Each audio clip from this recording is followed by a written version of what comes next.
Welcome viewers. आज हम लोग पढ़ेंगे डिफ्लेक्शन इन स्प्रिंग। सबसे पहला क्वेश्चन अराइज होता है कि स्प्रिंग क्या है। स्प्रिंग एक इलास्टिक बॉडी है जो मैकेनिकल एनर्जी को एब्जॉर्ब करता है। एक तरह से हम कह सकते हैं कि एक शॉक एब्जॉर्बर है। इलास्टिक कहने का अर्थ ये है कि बॉडी का ऐसा प्रॉपर्टीज, अगर मान लीजिए उस पर कोई हम लोड लगाते हैं तो वो अपना शेप को चेंज करता है, लेकिन जैसे ही लोड को हटाते हैं तो वो अपना शेप जो प्रीवियस था उसका यानी वो रिगेन कर ले। उस टाइप के मटेरियल्स को हम लोग कहते हैं इलास्टिक मटेरियल। ओके, अब यहाँ पर हम देखेंगे इस लेक्चर में कि हम डिफ्लेक्शन कैसे निकालते हैं।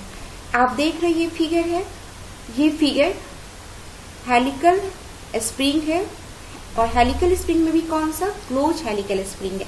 क्लोज हेलिकल स्प्रिंग करने का अर्थ है कि इसके टर्न्स जो है, ठीक है, नंबर ऑफ टर्न्स वो बिल्कुल इतने क्लोज होते हैं कि एक प्लेन की तरह दिख रहे हैं, ठीक है, बिल्कुल इस शेप में। इसीलिए इसे हम लोग कहते हैं क्लोजली पैक्ड। ओके, सारे टर्म हमें पता है, जैसे कि प्रीवियस वीडियो में हम डिस्कस कर चुके हैं कि मीन डायमीटर, ठीक है। हम मीन डायमीटर क्यों ले रहे हैं? क्योंकि आप जब ऊपर से देखोगे, दैट मीन्स टॉप व्यू जब हम इसका बनाएंगे तो बिल्कुल टॉप व्यू इस फॉर्म में दिखेगा, ये एक्सटर्नल और ये इंटरनल डायमीटर, ठीक है, आप देख सकते हो।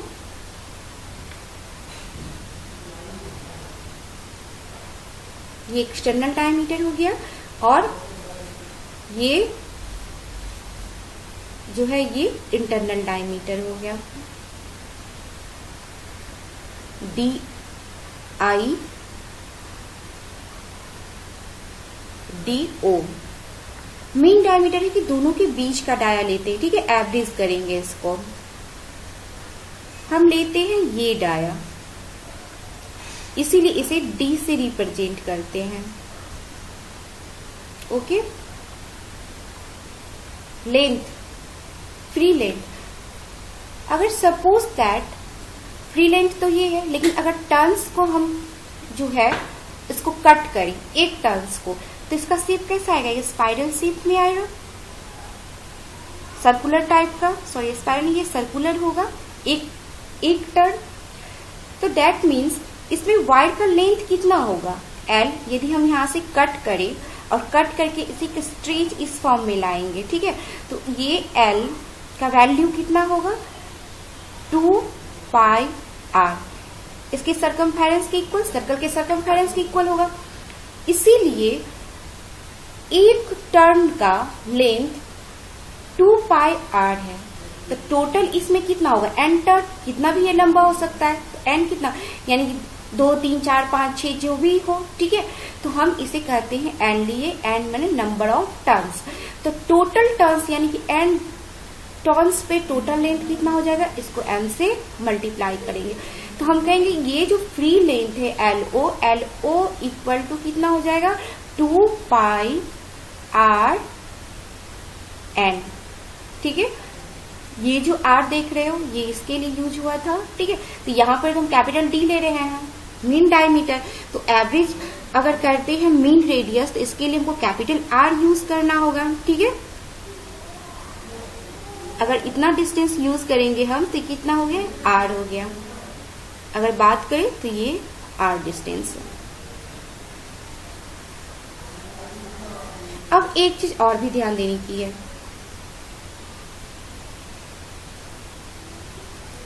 स्मॉल डी, ठीक है। स्मॉल डी क्या है? वायर का डायमीटर, जिससे कि स्प्रिंग बना हुआ है और पीछे 2 टर्न के बीच का डिस्टेंस।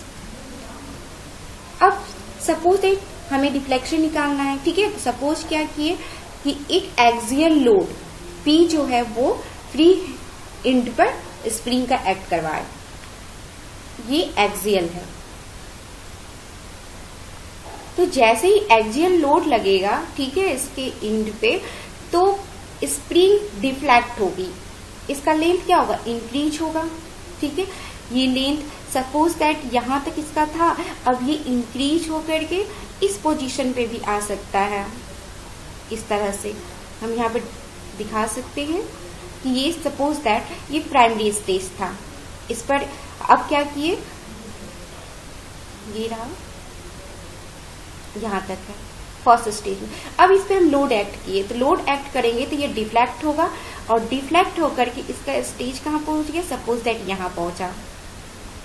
तो लेंथ में जो इंक्रीमेंट हुआ डिफ्लेक्शन वो इस फॉर्म में, ये डेल से हम लोग रिप्रेजेंट करते। पहले ये था जब लोड एक्ट किए तो ये लेंथ इंक्रीज हुआ, और इसका जो फाइनल लेंथ हुआ वो डेल।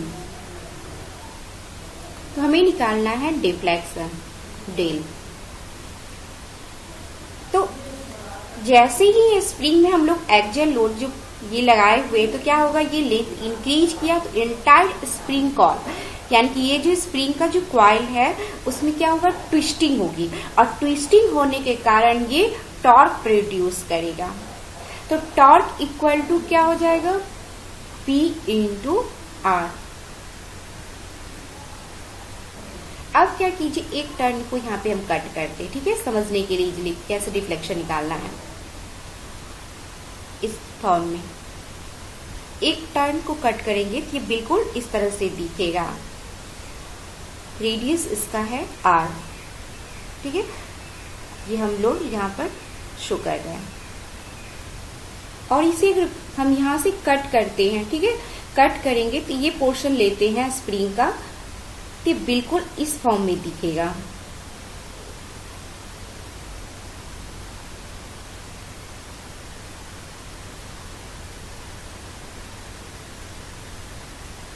ठीक है, हाफ सेक्शन जो होगा वो इस फॉर्म में दिखेगा। जैसे ही इसमें आप लोड लगाते हो, ठीक है, पी लोड लगाते हैं, तो क्या ये सेक्शन जो है ये पुलिंग डाउन होगा, पुल होगा नीचे की ओर, और सपोज दैट ये क्या होगा कि पुल डाउन हुआ तो यहां से ये यहां पहुंचा, ठीक है, इस पोजीशन पे ये पुल होकर के आया इस फॉर्म में, और ये रहा इसका एक्सियल। लेकिन डिफ्लेक्शन कितना हो रहा है, डेल यहां इतना एंगल से ये ट्विस्ट किया। अगर ये पुल किया तो ट्विस्टिंग कितना हो गया, थीटा एंगल, थीटा एंगल से ये ट्विस्ट हुआ है। और ये किसके इक्वल होगा, आर के इक्वल, क्योंकि आप देख सकते हो कि जब आप ये डिस्टेंस लेते हो तो कितना होगा, ये आर होगा, जितना ये उतना ही ये, तो ये डिस्टेंस हमारा कितना हो गया, R. Del is equal to theta R. अब आप सोचोगे कि ये लेंथ है स्प्रिंग का, क्योंकि ट्विस्ट होकर के तो यहां से यहां पहुंचा है, तो ये डिस्टेंस हम लोग क्यों ले रहे हैं। तो एक्चुअली होता क्या है कि जो आप ये जो फिगर देख रहे हो एक टर्न का, तो इसमें तो नंबर ऑफ टर्न्स बहुत ज्यादा है, ठीक है। तो हम लोग कंसीडर करते हैं, ठीक है, ये एक्सिस जो है इसको हम लोग सबसे पहले कंसीडर करने की बात है कि है ये बहुत नंबर ऑफ टर्न्स में यहाँ पे। तो हम एक पार्ट पर देख रहे हैं तो ये बहुत ही छोटा होता है, जिसे कि हम यहाँ पर मैग्नीफाई करके बड़ा दिखा रहे हैं। तो उसके रिस्पेक्ट में जो एंगल थीटा है बहुत ही स्मॉल है, बहुत ही छोटा है, ठीक है। इसीलिए हम ऑलमोस्ट जो ये लेंथ होगा वो इस लेंथ को इसके लेंथ के इक्वल कर दिए हैं, ठीक है। तो इसीलिए हम यहाँ पर del equal to theta R लिख सकते हैं। तो सबसे पहले टॉर्सन इक्वेशन लिखते, T by J equal to tau by R equal to G theta by L. अब यहाँ पे टॉर्क और थीटा दो का है, ठीक है, relation, T equal to P R और deflection equal to theta R. तो हम लोग यहाँ देख टॉर्क और थीटा के बीच में रिलेशन का, दैट मीन्स ये और ये इन दोनों के बीच के रिलेशन के हेल्प से हम लोग थीटा का वैल्यू निकालेंगे। इसके लिए T by J equal to G theta by L. तो थीटा का वैल्यू क्या होगा, theta equal to T L by G J. ये अब यहां पर वैल्यू पुट करते हैं, ठीक है। टी का कितना है, P R, torque equal to P R, L L आपने देखा 2 pi R N by G और जे। एक्चुअली ये जो साफ्ट स्प्रिंग है ये साफ्ट की तरह बिहेव कर रहा है ट्विस्टिंग के लिए, तो यहाँ पर जो जे का वैल्यू होगा वो होगा पाई डी पे पावर 4 बाय 32। अब देखिए पाई कैंसिल, 32 ऊपर जाएगा, इसको हम थीटा इक्वल टू लिख सकते हैं हम लोग 64 इंटू पी आर। ठीक है, आर स्क्वायर हो जाएगा, यह भी आर है और यह भी आर है, एन बाय जी डी पे पावर 4। थीटा का वैल्यू हमें निकालना क्या है, एक्चुअली डिफ्लेक्शन डेल। तो del equal to theta R, theta का वैल्यू हमें मालूम है 64 P R square N by G D पर पावर 4 इंटू आर। ये टोटल हो जाएगा 64 पी आर पर power Q N by G D पर पावर 4।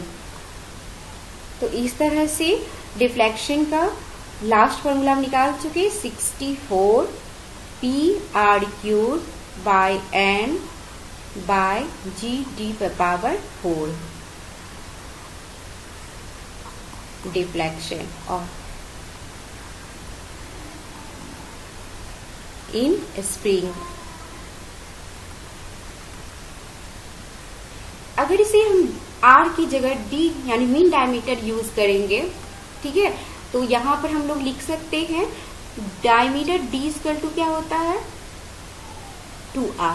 ठीक है, तो r equal to D by 2। ये वैल्यू अगर हम यहाँ पर पुट करें तो डिफ्लेक्शन का फॉर्मूला अगर क्या हो जाएगा यहाँ पर 64 p इंटू डी बाई 2 का whole cube into N by G D पर पावर 4। अब इसको अगर हम सॉल्व करेंगे तो ये इक्वल हो जाएगा, d जो है वो क्या हो जाएगा 2 क्यूब करेंगे तो वो 8 हो जाएगा और 64 को कट करेंगे वहां पे तो वो 8 यहां पर हो जाएगा 8। ठीक है, तो इसे सॉल्व करने पर 8 p D cube N by G D पर पावर 4 ये आएगा। ठीक है,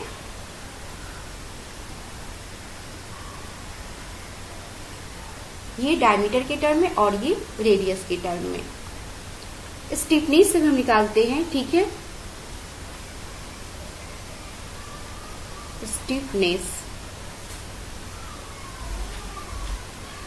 स्टिफनेस को कैसे रिप्रेजेंट किया जाता है और स्टिफनेस को अगर हम डिफाइन करें तो स्टिफनेस क्या है, stiffness of a spring is defined as the force required for unit deflection. ठीक है, इसको हम लिख सकते हैं force required for a unit deflection. Okay, K को अगर निकालना होगा तो actually P equal to K X. X यहाँ पर क्या होगा डिफ्लेक्शन, तो डिफ्लेक्शन एक्स को हम यहाँ पर डेल यूज करेंगे। ठीक है, हम जानते हैं अभी जस्ट निकाल चुके हैं डेल इक्वल टू क्या हो जाएगा, अगर डायमीटर के टर्म में लेते हैं तो 8 p D cube N by G D पर पावर 4। ठीक है, और k equal to p G D पर power 4 by 8 p D cube N. यहाँ p cancel, G D power 4 8 D cube N. ठीक है, इसके ये इक्वल हुआ। तो k का फॉर्मूला क्या होगा, जी डी पर पावर 4 8 डी क्यूब एन।